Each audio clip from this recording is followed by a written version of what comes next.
Hi, and welcome to a short overview on the adoption and measures included in the North Carolina Early Numeracy Skill Indicators and the North Carolina Computation Measures. So first, we're going to review how we got here. So why do we have the ENSIs and the ENSI computation? What's the need?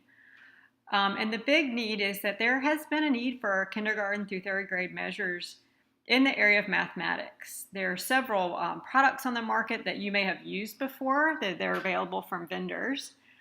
They come at a cost, and we also believe that these measures we're going to introduce are a better way to measure mathematics and are going to be a better fit for the schools and teachers in North Carolina because they assess mathematics in a unique way that is not really available in commercial products that we're familiar with. We also want districts in North Carolina to have a vendor-free, cost-free option when it comes to universal screening and progress monitoring.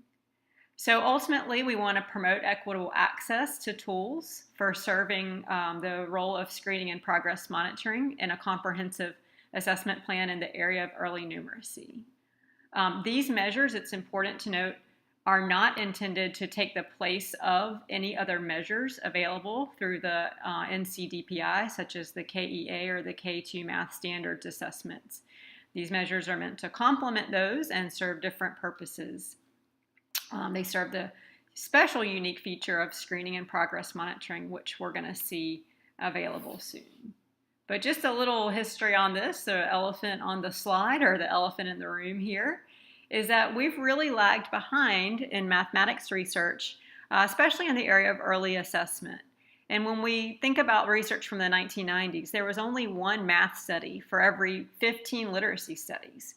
And since 2010, it's now about one math study for every 8 literacy studies. So we're really just coming into the time where we have enough research and background in mathematics to know what tools will work for screening and progress monitoring.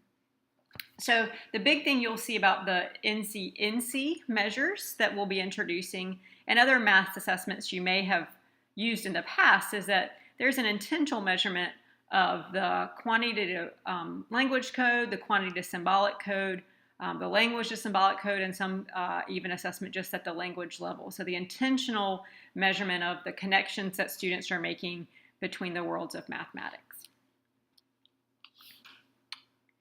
So when we talk about the ENSIs, it's important to remember that they are early numeracy skill indicators.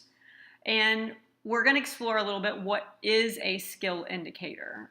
So if you've heard of CBM or curriculum-based measurement, which it's likely you have, but what exactly is a skill indicators? So they sort of live in this world between a traditional curriculum-based measurement, which we'll see mostly usually serves the function of a general outcome measure. They live in between that world and the world of a mastery assessment.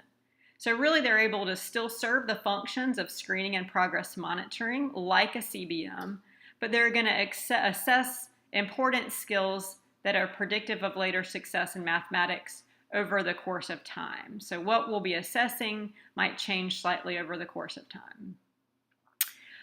These measures still are available to identify risk, but that is important to remember that that really is all they do when we think about identifying students at risk. They just identify the students who may need more rigorous and more opportunities to learn in mathematics. They certainly don't measure aptitude for mathematics. So we'll learn a little bit later in our introduction that we must not use these measures to restrict access to grade level rigorous high quality math instruction, but really to promote that for any students we identify who may be at risk. To dive into this world of skill indicators just a little bit, you might recognize these tables from the North Carolina MTSS assessment guidelines. Those are available on the NC MTSS Live Binder in the Essential Elements of Core tab. So just to show you that these measures, the ENSI and ENSI computation measures, will fit all the criteria for both screening and progress monitoring as recommended in the assessment guidelines. So when we think about for screening and universal screening, the NC, NCs, and NC Comp can be used in that universal screening system that is administered to all students in a grade level to determine the overall performance, strengths, and weaknesses for that group of students. This type of screening, this type of universal screening, may happen between 1 and 3 times a year, depending on the needs of the district, school, and grade level. So that's unique to the implementation of these measures, is you get to determine what you need in terms of universal screening, and it's not really dictated for you. So what that universal screening first does is gives you an aggregated view of all students' performance that allows you at the grade level or at the school or at the district to respond to the needs of all students with shifts in our instruction. Forthcoming will be some methods that you may do that, some instructional implications that are available on this live binder. So another feature of these measures is that they also work for progress monitoring. So that's when we would use that universal screening to identify a group of students who may be at risk. All it does is just identify groups of students who may be at risk. It doesn't assess aptitude or future skills in mathematics, and they really aren't meant to be that diagnostic either. But when we identify those students at risk, our job as educators is to change that course, interrupt that risk. So it really doesn't mean handing these results to teachers to have them determine what to do with individual students at risk, but moreover use those universal screening results at the district, school, or grade level to find common areas of need and set up standardized methods to address those needs. So those instructional implications tab might help you figure out what that looks like in your district, school, or grade level. And then once students who are receiving that intervention, that well-designed, well-implemented, research-based intervention, then these measures are appropriate to see if that instruction in the intervention is effective. Sometimes that is called progress monitoring. So just to review, these measures are appropriate to use across the tiers of MTSS. At that universal level, or that for all, we would see them in that universal screening. And then for some and few, they are appropriate for progress monitoring of interventions. So let's take a look at what these measures are and how they're different from measures you may have used in the past. The measures are different because they first looked at conceptual understanding. You'll see in these measures there are multiple representations of mathematics. Students are going to respond to the items in multiple different with methods that are different response types. These measures have a total correct component and a rate component, or a measure of fluency with skills. When we use these, it's essential we remember that the timing of the measures is only important for the assessment, and we don't want to see that at all reflected in instruction. We want ultimately students who can work through mathematics precisely and accurately, and we want to develop students who demonstrate flexibility in mathematics. We'll talk more later about the timing of the measures and how it allows us to differentiate between students who are just learning a skill versus students who are demonstrating flexibility, accuracy, and efficiency with mathematics skills. So let's revisit this idea of a skill indicator in mathematics, and how does that differ from a traditional curriculum-based measurement or a general outcome measure? So lots of us are familiar with CBM and a general outcome measure such as oral reading fluency. And those are intended to be measures of proficiency that can detect progress gradually over time. So those measures, that general outcome measure, it really requires students to put together lots of isolated skills and use those multiple skills at the same time to do well. So if you're familiar with oral reading fluency, students have to apply basic and advanced phonics skills. They have to demonstrate automaticity and accuracy. They have to have good phrasing and even call in their vocabulary skills to complete that task. So it's putting together a lot of isolated skills for one larger task. In mathematics, we'll see that common general outcome measure is mixed computation. The ENSI, North Carolina Screening and Progress Monitoring Suite, does include those mixed computation measures. They're developed and based on validated computation measures that are available nationally, but we've refined them for better distribution of items for North Carolina.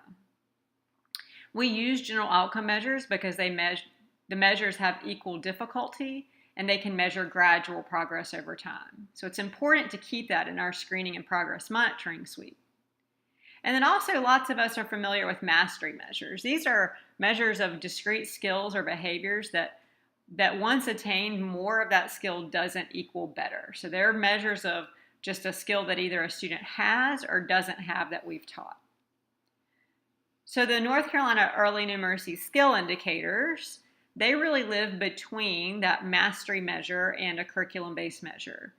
They have some features of a CBM that you'll recognize, like standardized directions and a timing component. However, the content measured is really a smaller set of skills than we would see in a traditional general outcome measure. Interestingly, this is kind of built on the work of the National Math Panel, who thought that it would be conclusive, there would be conclusive evidence for either that conceptual level, kind of this mastery measure, or computational fluency, more of the general outcome measure, when they embarked on their work. But really what they found is conceptual understanding and that computational fluency, they're mutually supportive of one another. So that's why we kind of have measures that are at that skill level or that skill indicator level, as well as general outcome measures when we recommend what measures to use in screening and progress monitoring of mathematics. So let's look at what this looks like specifically to mathematics. So we talked about the general outcome measure being mixed computation. So you'll see here something you may have seen before. Basically, it's just multiple types of computation problems and presented with the standard algorithm. And this measure requires students to have a command of lots of different skills to complete the task within a time limit. Also, what we see is that we still have kind of this, on the other end of this spectrum, a mastery measurement. So this is an example of a measure that a student has either mastered this skill or doesn't master the skill if we ask this question. So if we show them this die and ask the student how many dots there are, can they verbally tell us there's 6 dots? So when you saw that die, you probably did not have to count 6 dots. You were able to conceptually subitize that set of 6 dots by subitizing 2 sets of 3 and putting that together, and then stating the number of that set. So we see that as a method. That is something that we could teach students to do. We can measure if they can do it, but once they have mastered that, that is sort of the end of the measurement there. So skill indicators are a little bit more flexible than that, and they're more complex. So this middle column here is where we see an example of one of our ENSI measures that is a skill indicator. So this measure requires students to look at the dots displayed and then point to the numeral that shows how many dots there are. It's more complex than that mastery task because they have to use probably both some perceptual and then some conceptual subitizing, possibly some counting on. There's a 3-second time limit on this item. So it's going to require students to use more advanced strategies than just counting to complete the tasks. So we may see students see that set of 6 and then count on from 6, saying 7, 8 to point to that number. They may see a set of 6 and a set of 2 and add those 2 together to get the right response. Or they may kind of know that pip pattern, that dot pattern could be 9, but there's one less than 9, and that's how they arrive at the answer. So essentially, students are making sense of quantity and recognizing the corresponding symbol in this measure. So it's more complex than just the simple subitizing, but it is not quite that general outcome measure. So what are the implications for skill indicators and why they're used? So we want to pair them with a general outcome measure in when we think about a universal screening system or universal assessment system. So in 1st through 3rd grades, that will be mixed computation that's available with these measures, because the skill indicators are going to be shorter in duration for measuring growth.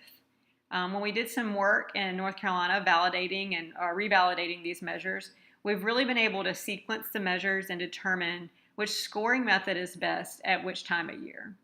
So if you're using these measures for progress monitoring, over the course of time, you'll be moving from one measure to another as the students acquire the skills, and that math computation or that general outcome measure is going to allow you to measure that maintenance of the skills and the generalization and have a standardized measure of performance across time.